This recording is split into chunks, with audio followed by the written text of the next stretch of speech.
Hello, hello, hello, everyone, and welcome back to Yo, You Like That, the talk show where I, your host Zarataro, brings on amazing content creators. We talk about things that they love, things that they enjoy, things that are super fun and awesome, and hopefully it inspires you to have more fun and awesome stuff in your life as well. Why is my camera suddenly looking to the other direction? No, I want to look at you. I want to look at you, the viewer. You are all adorable, and I love you so much. There you go. Okay, I got it. We have an awesome guest with us today. Let us get the drum roll going. Ba ba ba ba ba ba ba ba ba. For EmpressRoth, hello! Hello, am I here? Yep, you're here. Welcome, welcome, welcome. Hello, everyone. I'm EmpressRoth. Thank you so much for coming on the show today. How are you doing? I'm actually doing pretty well. Work was a bit slow, but I'm finally glad that I have time to spend with all my friends. Sounds good. Thank you so much for coming on. I am very excited. For those that are uninitiated, though, please introduce yourself. Break it down. Uh, Hello, I am EmpressRoth, the evil Empress Vamp Wolf of the Monsterlands, stationed against and fighting against all sorts of heroes. Those heroes need to be put in their place. They're getting too haughty for their own good. Oh my gosh, I run into so many heroes who really are above where they should be. My Under the funnel is boot is where moving a y'all lot. belong. I'm totally not evil. Totally not evil. Oh, it's fine. All my best friends are evil. Okay, good. Then I'm a little bit evil. Oh man. Well, I'm glad to have you on, and you brought on a great subject to talk about because I feel like nowadays in today's society, it is a booming subject of the love that which only grows stronger for it more than ever. We're going to be talking about tabletop RPGs. Yes, I tabletop role playing games. Yo, those are fun. But Empress Roth, aren't they the devil? No, no. I mean, they'd be cooler if they were, but they're just math. There's They're math. just They're math. just math. Are you saying that it's just your regular day of fantasy football, but with Yeah, orcs? if anything, most of them are actually pretty anti-devil. Like the big game everyone knows about is Dungeons and Dragons. You are almost always like, oh, heroes on a noble quest, slaying demons and all that stuff. It is very silly. People are like, oh, it's demon worship. Like, no. Well, the Man, warlock maybe, but the warlock's over in the corner. Ignore man, them. man, I was so excited. I heard the dice were made from Satan's bones, and I'm like, damn, Satan, you got a lot of bones. I see dice everywhere. No. Honestly, though, that would be impressive. I've seen people with entire dice cubes. The dice are really cool. Like you can get like some really fancy custom made dice nowadays. We're getting ahead of Oh, ourselves. yeah, I might get some custom ones just based off my entire theme here. Those would be so cute. But yes, tabletop RPGs. They're just people getting together with like campaigns set up around characters and worlds and uh, with spells and skills, and you go on adventures where you're talking to people. That's about it, right? Yeah, that's more or less it. There's usually it involves dice, some involve card pulls, some actually involve no random elements at all. Those are very interesting to talk about. There's a wide range of what tabletop role-playing games could be. I actually did a project for my school about how tabletop role-playing games manifest for in Japan. And when as part of that, I had to come up with a description for tabletop games for like assuming that the audience has never heard of what a tabletop game was, and that was very difficult just because of how different they can be. True. A lot of it is like it's limited by your imagination almost. And some people have trouble thinking outside the box. it's Some people do. I actually do not have that much of an imagination myself, but this is one space where it's really easy to kind of foster and encourage that.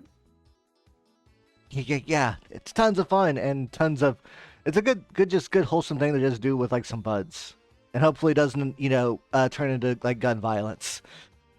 Yeah, I mean, so there's an issue with tabletop games, and this is not every tabletop game.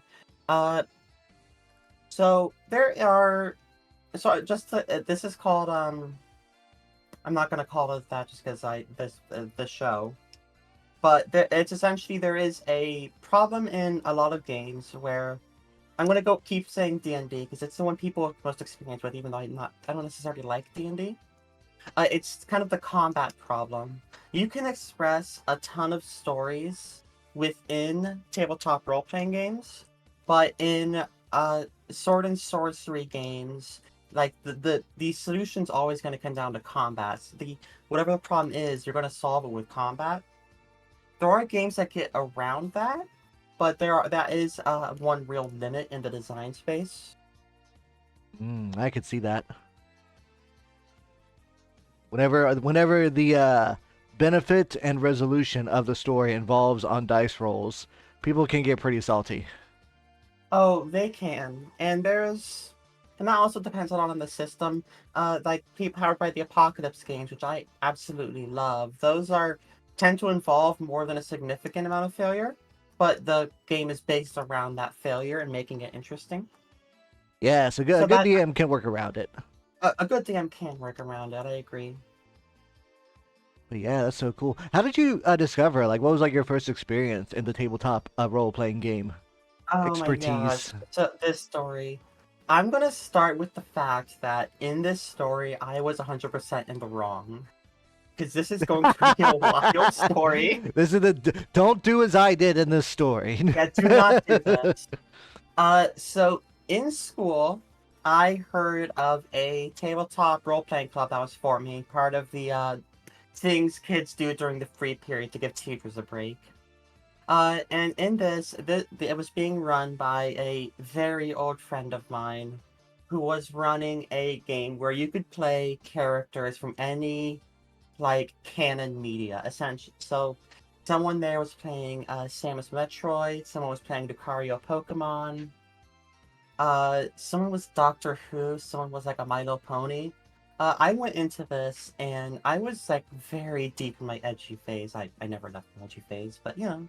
Yeah, So I played one of the characters from the Prototype game, if you've ever heard of those. prototype. The one where you're like the guy that can make everything gooey and eat everything. Yeah, like basically you're a pile of tentacles in a meat suit. Yeah, So I come in as that, and I don't know what the GM is doing behind the scenes, but essentially we roll into clubs on the first day, and everyone has brought in these like characters, and the GM drops us all in the middle of a war scene, like they're like from all over media, like there's 40K Space Marines. There's clone troopers. There's red shirts or whatever they are in Star Trek. I haven't watched Star Trek. red shirts is a good term for them. Yeah. So so we rolled initiative and I rolled last. So everyone's going through like just jumping right into the war, and I'm just sitting here thinking like, what am I going to do on my turn? So it gets to my turn. Everyone's done like, oh, all this cool stuff. So one of the powers in the prototype games is you can like walk up behind someone and literally like assimilate into them to take over their body. So I walk up to one of the Space Marines from 40K, and I take them over and I break their plasma weapon, and I throw it into a group of like of the other Space Marines. The GM rolls a bunch of dice behind the scene, and apparently there is a like plasma wide mass detonation that just like wipes out a ton of people. The GM rolls like 5d20. I get 3 nat 20s apparently. Holy! I, I I use up so much luck. And like literally the entire war is just devastated. And then like I'm a little bruised and the party's fine. And that was such a bad like situation. The GM had to go out into the hallway for a couple minutes and think of what am I doing? How am I going to fix this? I No, derailed everything with no, one it doesn't sound like you action. did anything wrong. That was Well, no, awesome. no. The reason I did something wrong there was because plasma weapons are not a thing in Prototype. That was a fair bit of metagaming. Like, and metagaming it's a real big taboo in tabletop role playing games. It's using information gleaned from outside the game inside the game. My character should not have known what a plasma weapon is, or that would work out like that. I do think it on some part the GM does take some responsibility just because No, so what much it was there is he was went. so impressed with that. And don't forget, whenever he does like take someone's body, he does take their memories. Yeah, yeah, that is also fair. I haven't played the prototype games in a while when I did this Yeah, no, actually. it's been a while. I think I just thought like, oh, what's the most powerful character I can think of right now? You I, picked a I good was one. Space Marines are dangerous guys. I bet he was probably like, all right, all y'all can gang up on one Space Marine, and that'll be like a fun, like, 20-minute bit. But then it's like, yeah, I just kind of nuked 3/4 of the field accidentally. Oh, yeah, it was. I don't remember exactly what happened from that point. Like, the Samus Metroid found a Metroid, like, and a Dark Samus made of slime or something. I don't remember too much of that game. I just remember that first moment there. It sounds like a fun, like, a scenario. Yeah, no, what you're sounding is very just like all over the place. Like, hey, you just bring every character fandom, bring everything you love into like one session, and then I just think that the is ultimate that was battle a of good ultimate way. history. Yeah, I think that was a good way to introduce people to tabletop role playing games.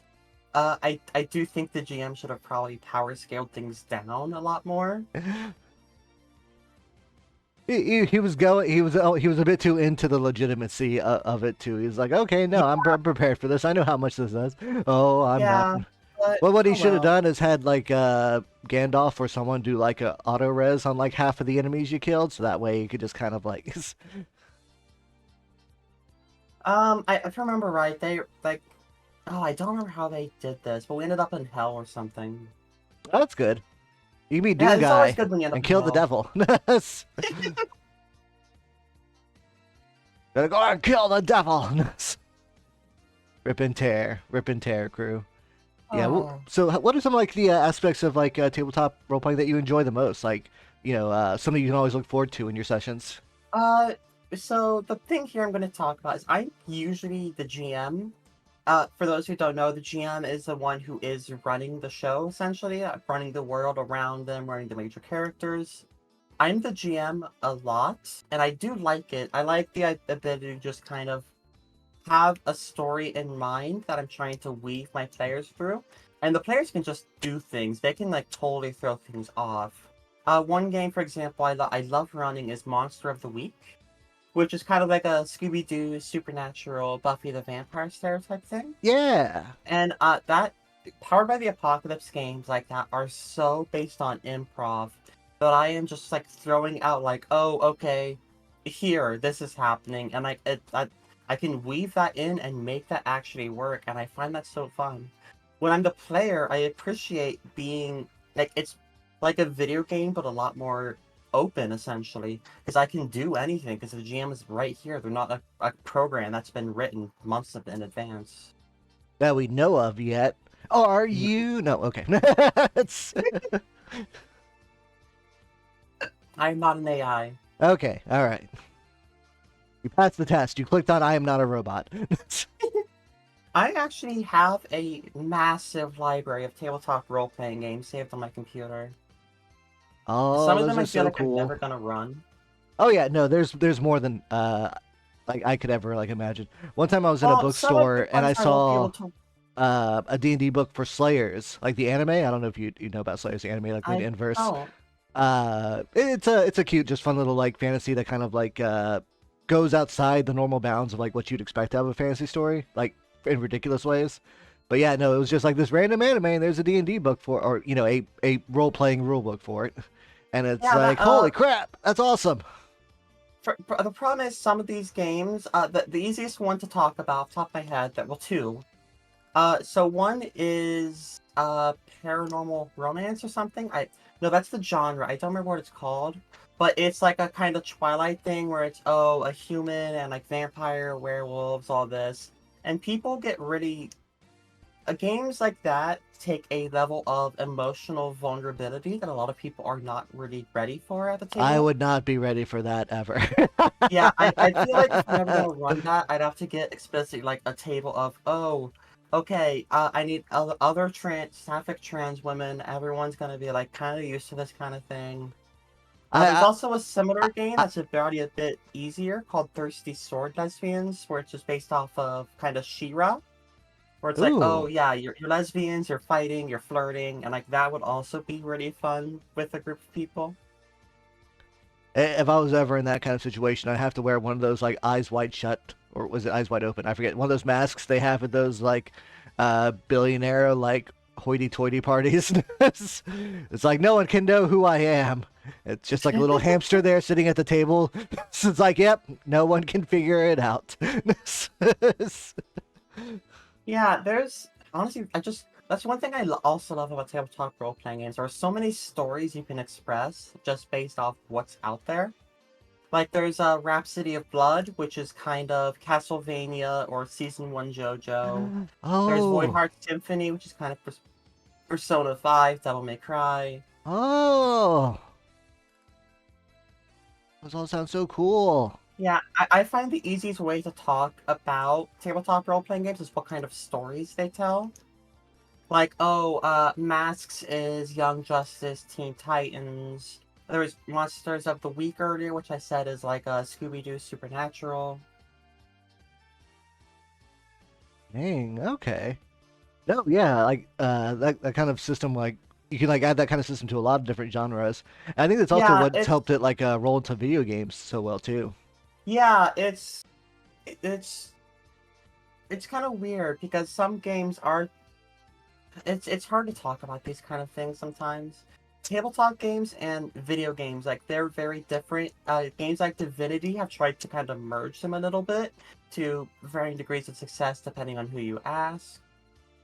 Because there's like a lot of dice rolls and all that going on behind the scenes. Yeah, that's what a lot of people don't realize is whenever they're playing games like Knights of the Old Republic for Star Wars or Darkest Dungeon, what the game is kind of basically doing is basically rolling dice into determining like whether or not like persuasion checks work, like Fallout and stuff. Like a lot of that is working just as if it was working with like pen and paper and dice. Yeah, there's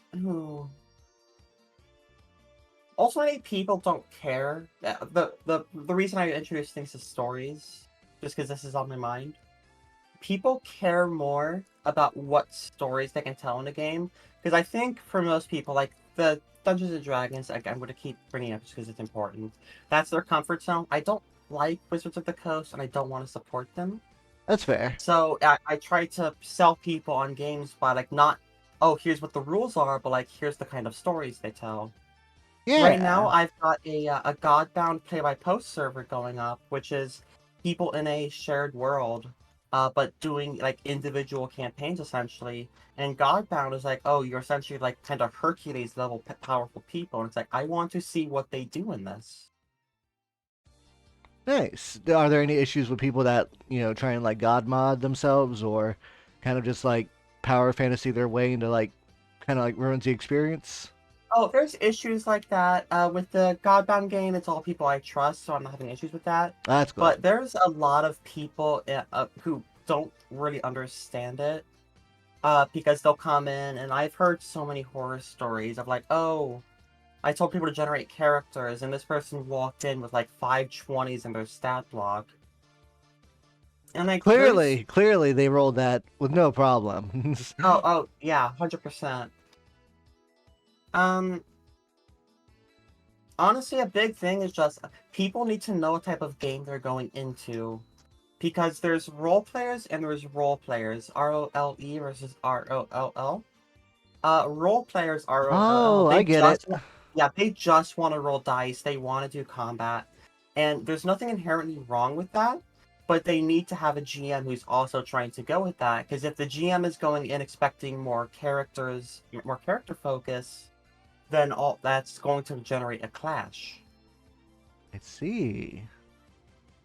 I'm more of a ROLE player.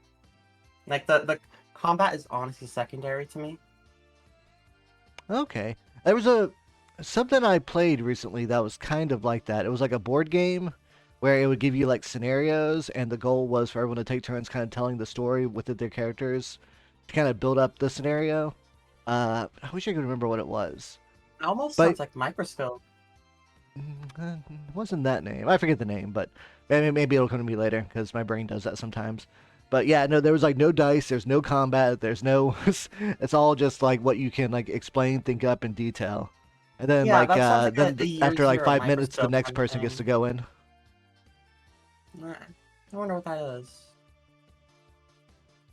Either way, it was a lot of fun. But yeah, a lot of people when they do think of like tabletop RPGs, they usually think of dice and combat, which is why a lot of like the board game Americanization is just like here's dice zone, roll 50 dice, and whatever number you get, Yeah, you roll there's that many dice. yeah, I generally am not very much for dice pool games, which is where you roll a huge amount of dice, and that's just personal preference thing, really. Nothing inherently wrong with it, but like there's so many ways to play this, you're gonna come up with ways you like and dislike to run. Makes sense. Makes sense. It's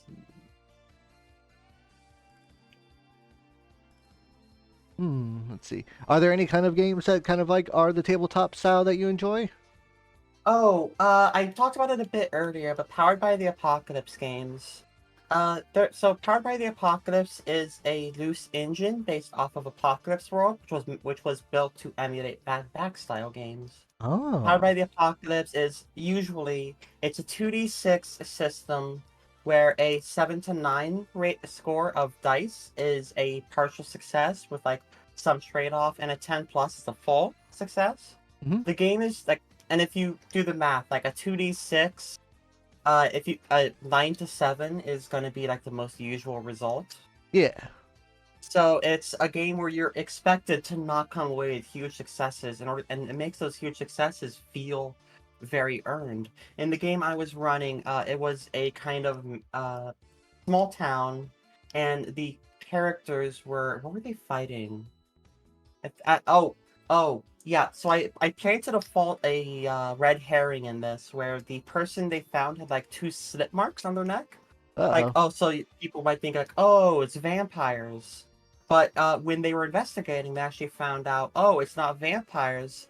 It's a sort of electric beast that, and the slits in the neck were actually like a plug, and it was like draining the electricity, and they were like trying to now chase that monster down in order to corner them and like capture or defeat them, because otherwise they would have kept running around killing people.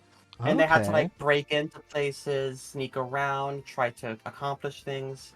And that's just like one story I've run in a game. And that was like one session. Like, unfortunately, due to some issues, that story has not continued just because like I had to take a huge break during it. Huge breaks are just the death of tabletop role playing games. Because Yes, like, they oh, are. what were we doing last? Oh, All I the don't momentum remember. gets lost. Yeah, and oh, geez, I've done this so many times where it's I want to run something, but I have a disability, so then sometimes it's like, oh, I can't run things for a while, and then when I try to go back to it, it's oh no, everything's gone. Oh, geez, no one remembers. I've oh one of my favorite experiences as a player was my friend who was running a game called Two Peeps in a Seat, which was based off of like Penny Arcade, Control Alt Delete, like those webcomic type Oh things. my god.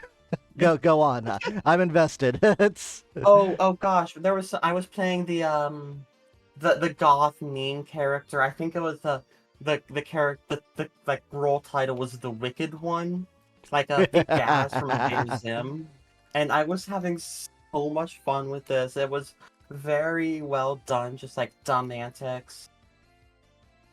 I've also played a GURPS game, which was like a water world, Wind Waker kind of thing. okay. I've even this is actually something I wanted to talk about.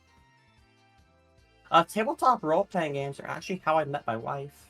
Oh, Uh, yeah, I was in a role play server based off Homestuck just to like induce nightmare flashbacks in anyone listening. I feel And really bad. she I missed out on the whole Homestuck like era. no. So I was hanging out, and she comes into the OOC chat and is talking like, "Hey, I am wondering if anyone wants to be a playtester for a tabletop role-playing game I'm running." And I was so curious about this, so I DM'd her, and I was like, "Oh, hey, uh, I wanna try this out." So, and since then,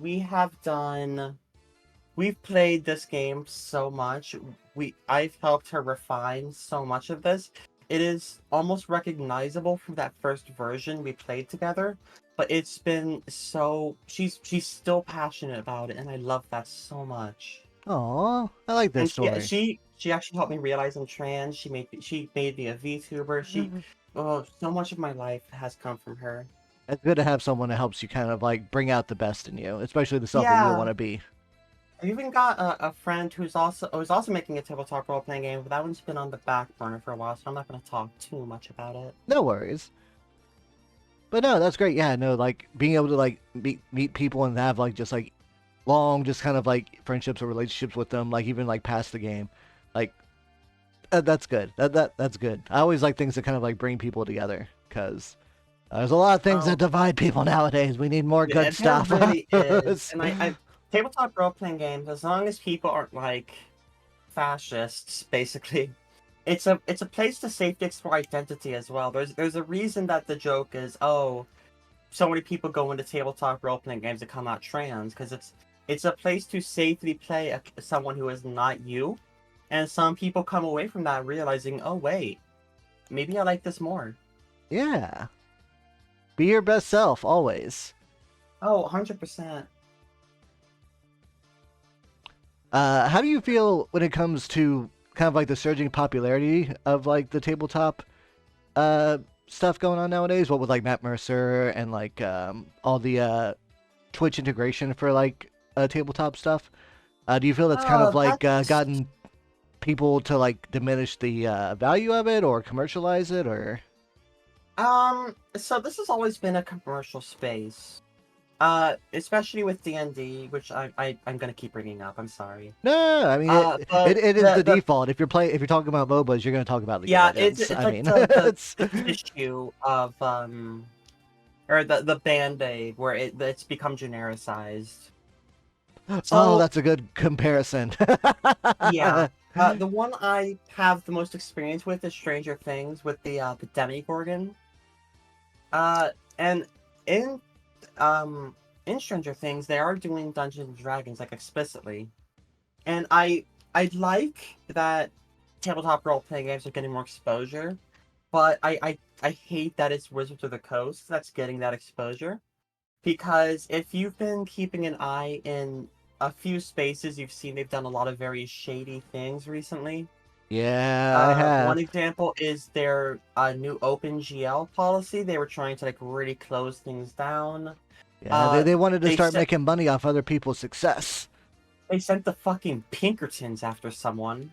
Oh yeah, they got that Magic the Gathering box set early by Yeah, they accident, and got. he So what happened reviewed it. was, So it sent what the happened? Union busting Pinkertons to the guy's house.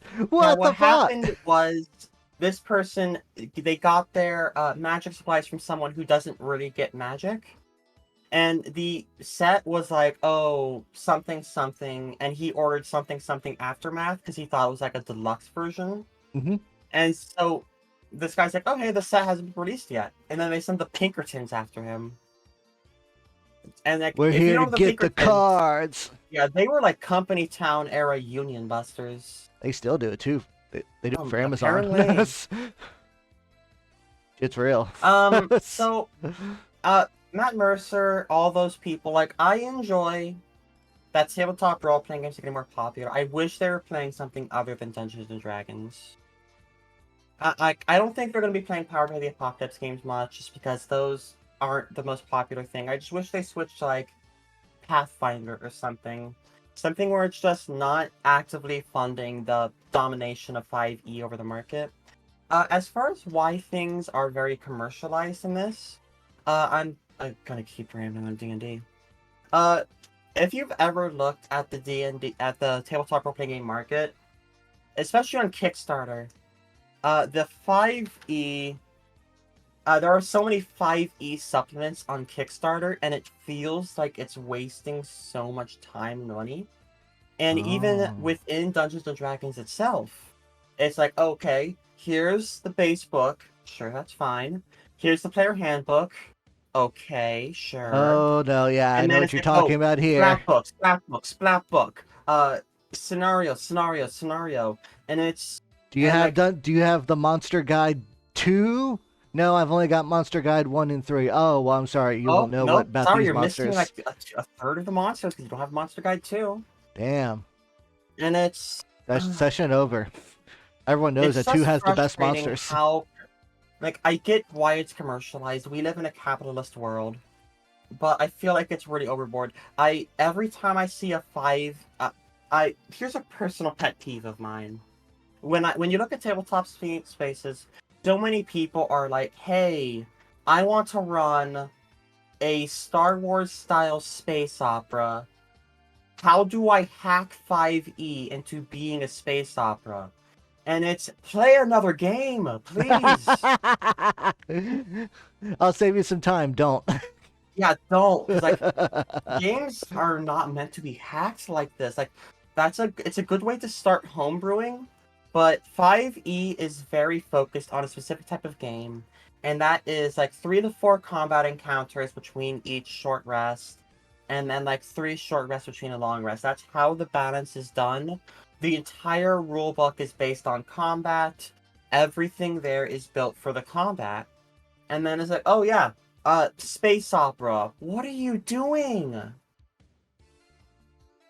Honestly, Pathfinder would probably be better for Star Wars too, because I think they use that for Knights of the Old Republic.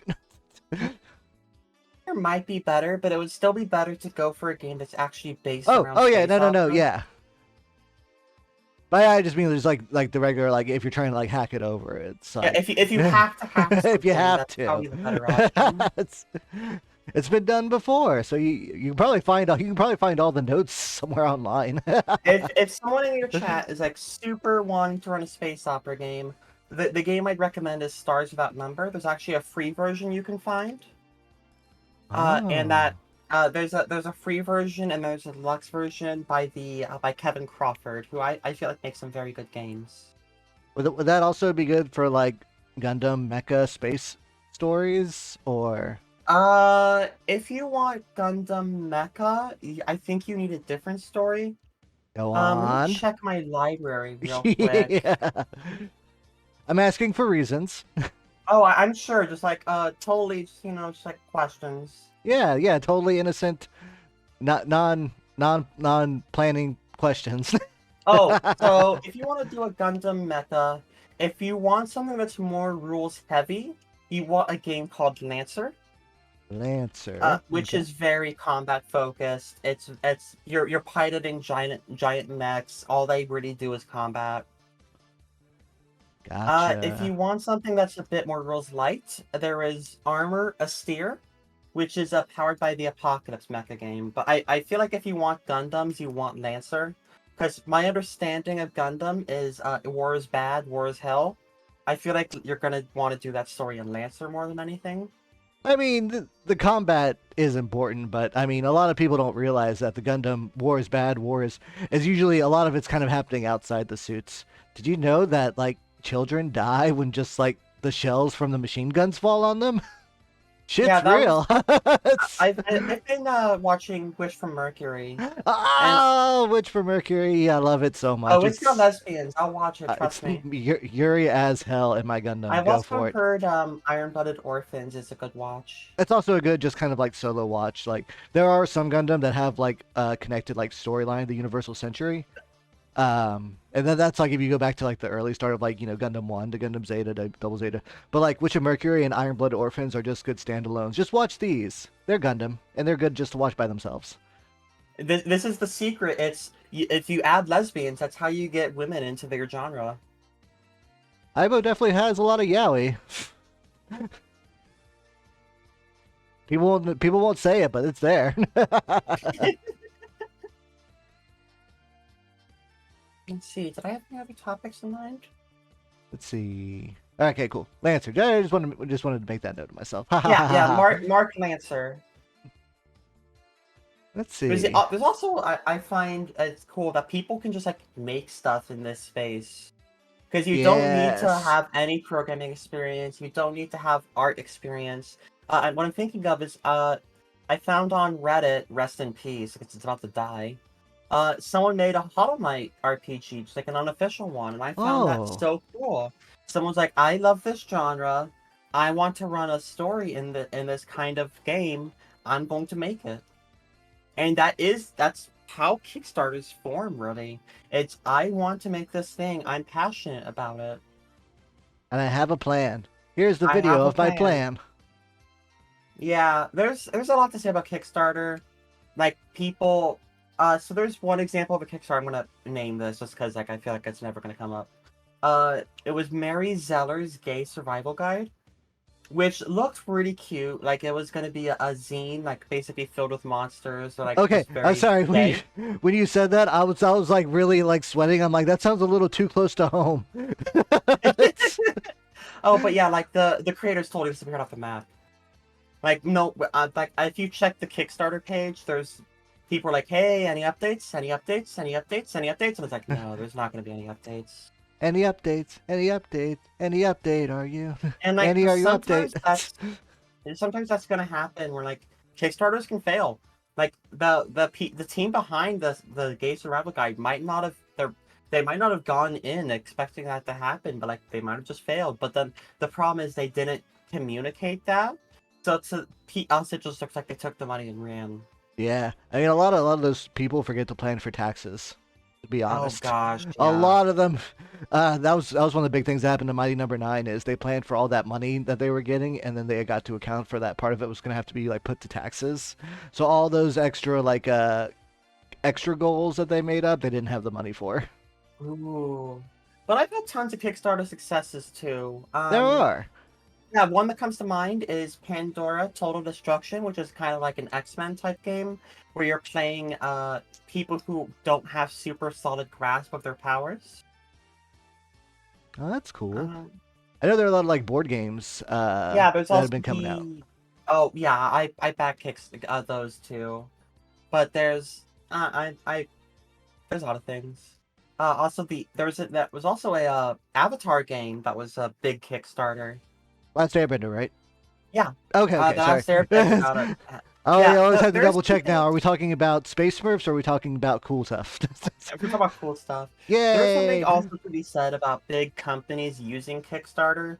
Like the Avatar team probably had the money to do a tabletop role-playing game without Kickstarter, Oh yeah. and it's so like it's that's also a little bit uncomfortable. Where it's like I backed it, but like why is this a Kickstarter? I feel like they nowadays companies kind of use Kickstarter are to gauge monetary interest instead of just public opinion interest. Yeah, and I wish Kickstarter updated their rules about that. I feel like big companies using Kickstarter kind of ruins the magic of it a bit.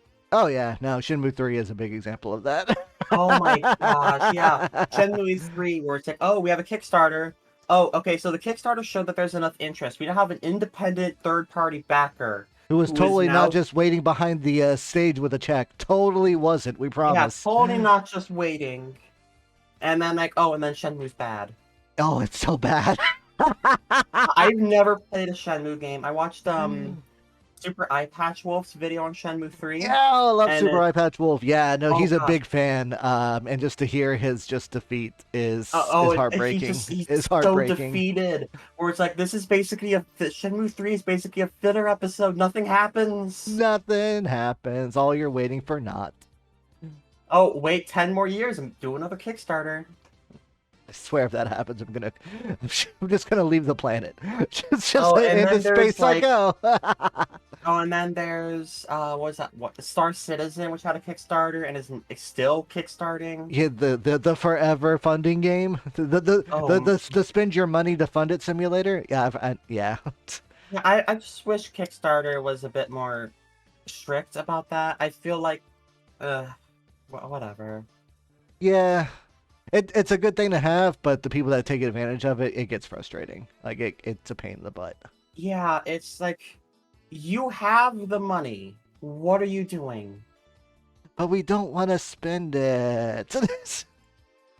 It's like, well, that Yeah. shouldn't be up to you. But yeah, there's tons of fun board games on Kickstarter too. I recently got the Binding of Isaac Forcel's Requiem Kickstarter, and Oh, I that sounds so cool. My friend recently got the RE2 board game that came out. oh I didn't I never really got into Resident Evil, so I don't have much to say about that. She's a big fan of the board games because the ones that are made nowadays, they're scenario board games. So it's like you and people play against the game itself. Like the game has rules that it follows, and you're basically like working Oh together. yeah, I get that. I prefer co-op games, so I see a Yeah, lot of when you're those not going scenario up type against games. someone, it's so much Yeah, more fun. yeah, I don't. like PvP a lot. I don't like the idea that someone's going to come away disappointed from the result. I want us to either win together or fail together. And if we do win together, chances are I'm still gonna take us out with me. Pull the lever. I've co-op PvE. Yes, Yeah, that yeah, that's kind of co-op what I'm talking PvE. about. Like those kind of board games nowadays are like the best like invention in regards to like the formatting of fun. The Oh, I formatting of die a fun. little inside every time I say to someone like, "Oh, I love board games." They're like, "Oh, like Monopoly?" No, No one likes no. Monopoly. Anyone that says they like Monopoly is lying. Or it's usually the Liars. winner. Oh, yeah, the winner who owns the bank, right? Hey, guys, I'll take the money and I'll distribute it. Just ask me whenever y'all need the money. Yeah, no big deal. I mean, so Monopoly actually did start as explicit anti-capitalist material. And then it kind of turned into the big capitalist machine.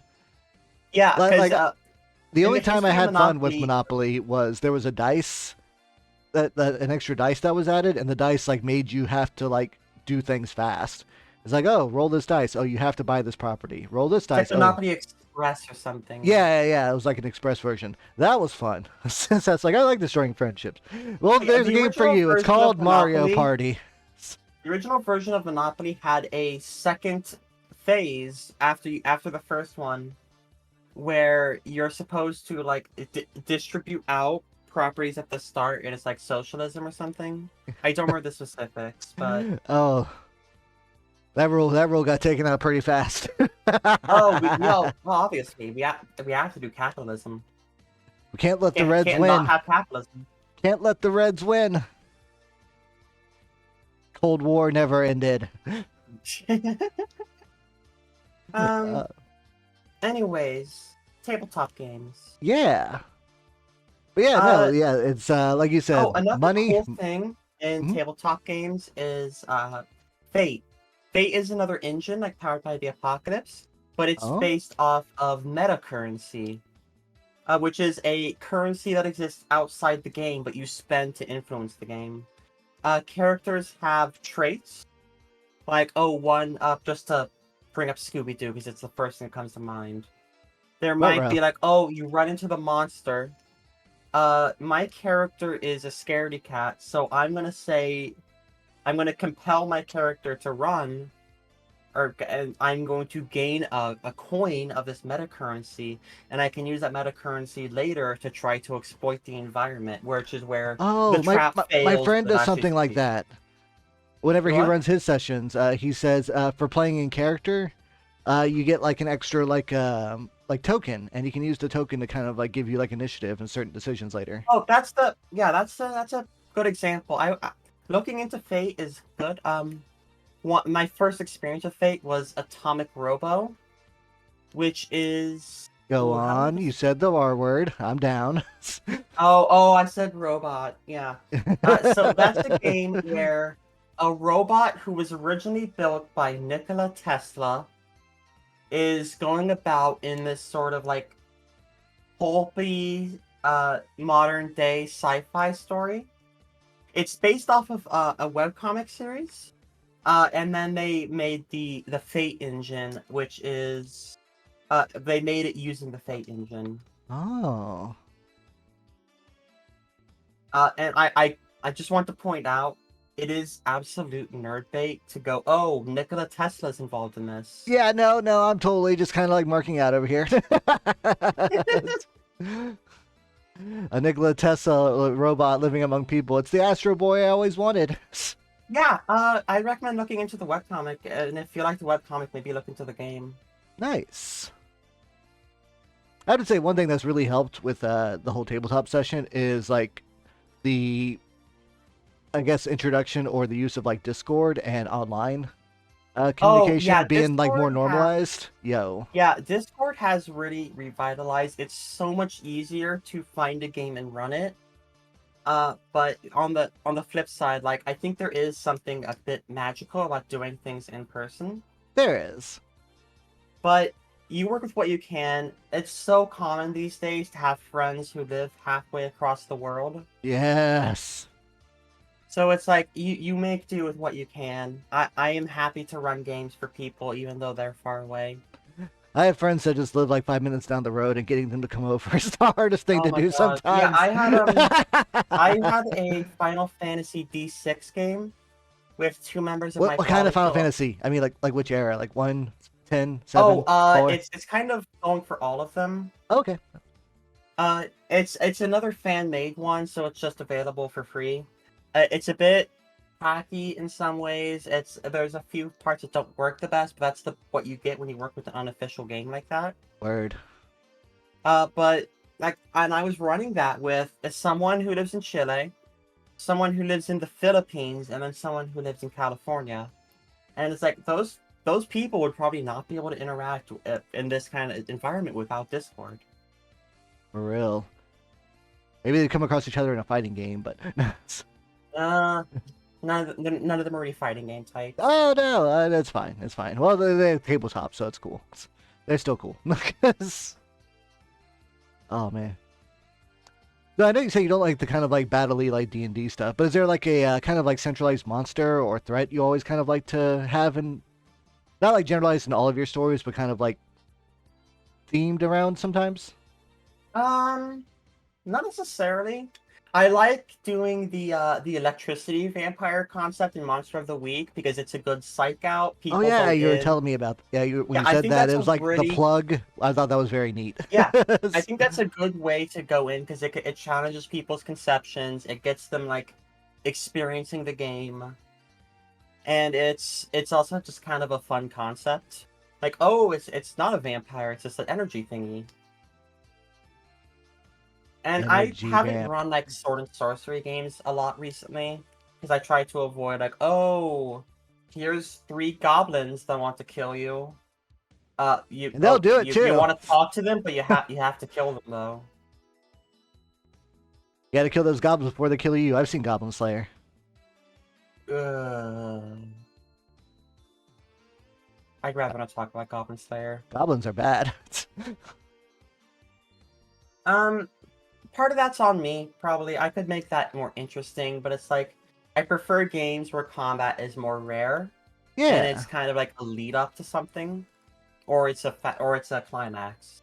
Yeah, it's good to have, a good focus on storytelling. That way, Yeah, like you said, the randomness and reliance on combat to kind of like push the story forward sometimes isn't, good for the person to be able to enjoy and have a good yeah. time. It's The problem is I feel like combat is so often a pace breaker. Like the story stops so that combat can happen, and I have some things in mind to try to get around that, but that is still a concern. Because like with D&D, for example, that is a combat game. All of the abilities are for combat. Players want to use combat, so they want to have things to use their cool abilities on. But like you can't have like, oh, what was the number I said earlier, like 3 combats per short rest. All of those can be story interesting. Ooh. But yeah, no, I definitely enjoy. One thing I've enjoyed like having this conversation with you is that I've honestly kind of like with the popularity of like the D&D and the table Oh, it's animes and so all that stuff, unenjoyable to talk about and and D&D when you and the talk movie. about the Well, no, topic. like just all of it coming around, I forget that there's actually like more to it than just like the silly combat and the silly fantasy Oh, story. there's so much. I am so jealous when I hear like RPG stories. I'm like, oh yeah, this decade-long campaign that's happened in the same world. It's like, what? That's so cool. Got some dedicated friends there. I love it. Oh my gosh, I would love to tell a story that overarching, but it's like, again, disability makes it hard to consistently run things, and people can drop off or lose interest. That's true. What would you say is probably like a good way for people to kind of like get started in this kind of thing? So I'm gonna give the easy way, the medium way, and the hard way to get involved, to Break it get down for in. me. So the easy way is grab a couple friends, look for a tabletop role-playing game that looks interesting, and just run it for them. Run Because that the shit. thing about this is there's a GM shortage. Like there are so many players, there's only so many GMs. My friend was saying that too. It's like he's never gotten to play because he's had a GM his whole life. The medium way, I would say, is go to your local friendly game store and look to see if they have like tabletop role-playing game nights.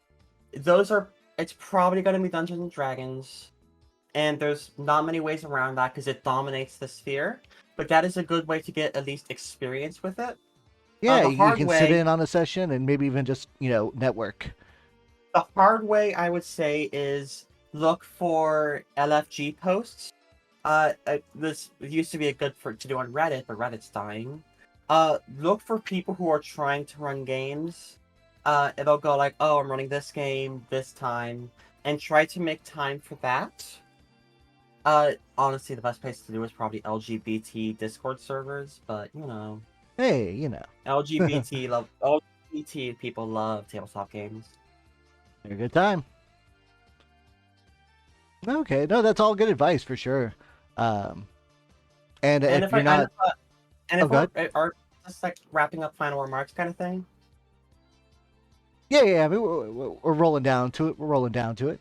What you got for me? Final remarks I'm gonna say is when if you are a player, try to play something interesting, something that you might not usually, because this is the best place to experiment with your identity. If you are a GM, steal from every story you love. Steal Take all the good inspiration. Nothing's ideas. original. Nothing is original. You're not wrong there. Steal all the good ideas and tropes. Meld it into your own. Throw it all into the oven and make a great soup. Oh my gosh, I have stolen from so many pieces of media just going like, oh, this would be so cool to throw in my story. And it's just commandeering, like a pirate. Everyone takes inspiration from everything else. It is okay. I give you permission. If you're going to try and make money off of it, then you're going to want to see a lawyer about certain things. Yeah, that's when things are a bit more specific. Don't don't try to you can profit off of things that have taken inspiration. I mean, obviously so many people have taken inspiration from Tolkien's work in their own fantasy settings, Yep. but make sure you're doing something unique with it. Don't just be like, "Oh, this is a Tolkien story with these serial numbers filed off." Yep, you got to be careful about that stuff. You could run a Winnie the Pooh campaign. He's public domain, but you can't use Tigger yet. Remember, we have And another you year on that. and Winnie the Pooh cannot be wearing a red shirt because that is Cannot be wearing Disney's a red Winnie the shirt. Pooh. That's the Chinese prime minister. I mean, what? I love it. I love it all. So are there any audience questions? Do we have any questions from the audience? Please feel free to ask us. Break it down.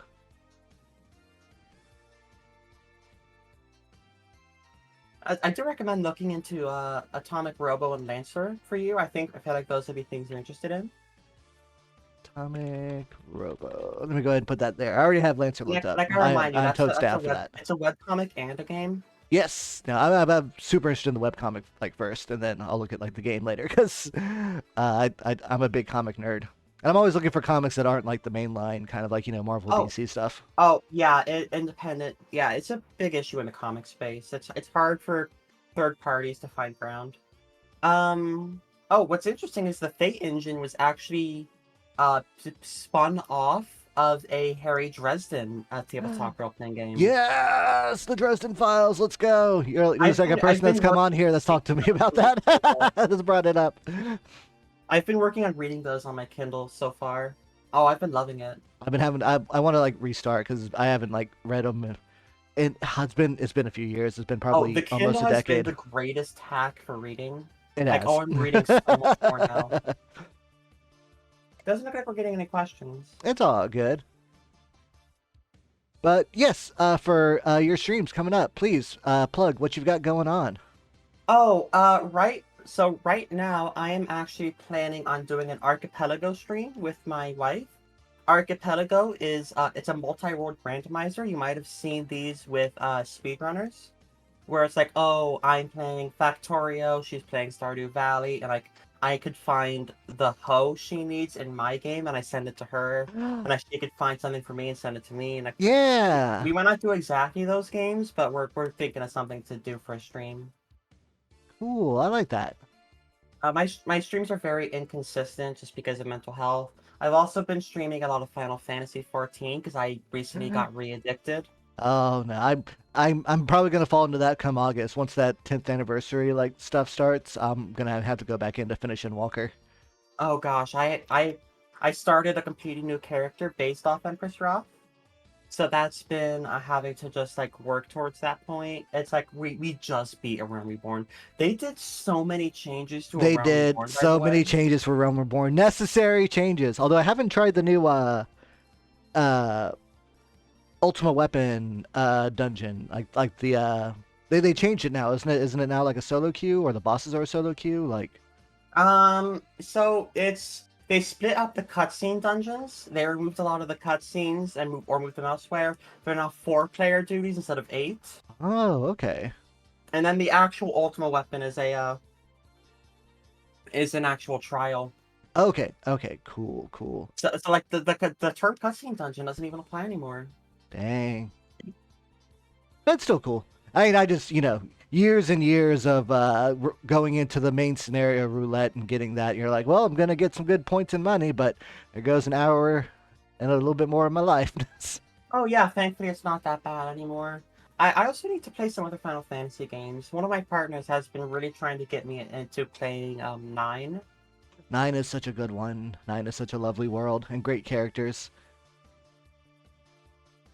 Yeah, 9 is a good one. 10's a great one to start with. One of my other partners was trying to sell me on Final Fantasy 2. I don't think two's a good one to start on. I get what I they're want to doing. start on that. Right now, the only ones I've played are 14 and 15, and honestly, 15 is on the list of greatest games of all time for me. Yeah. Yeah, no, if you like 15, then I think you'll appreciate a lot of the other ones like 13, 10, 12, 9, 8, 7, 6, 5, 4, 3, 1, maybe 2.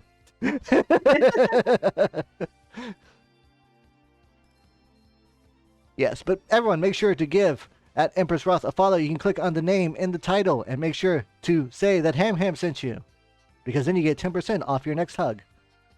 You should start charging for Aw. hugs. Oh, I can start charging for hugs so that you can have that discount. What? Yeah, see? Oh, man. And let's see. So next week there won't be a Yo You Like That, because next week we'll be starting our charity weekend stream called Yo You Like Charity. We will be getting donations to the American Heart Association. So feel free to check in to watch people come in and play games, and also donate to get great prizes like gift cards or a Gunpla model or some plushies. One of them is a little Hamtaro Godzilla plushie. It is Oh, that very sounds so cute. cute. But yeah, that'll be starting next Friday, so be sure to check it in. It'll start at 12 p.m. EDT, and it'll go for 12 hours. And then it'll do the same the next day. It'll start at 12 EDT and then go for another 12 hours. And then, I'll have to stick my head in and check that out. yeah, I am very excited. It's the first time I'm doing something like this. So if it goes well, maybe I will be doing them like once every 4 months or so. I don't know. We'll see. We'll see how it Bye, goes. everyone. But thank you everyone for watching. Thank you EmpressRoth for coming in. Everyone have a lovely day, a lovely weekend. I will see y'all all later. Bye, Q.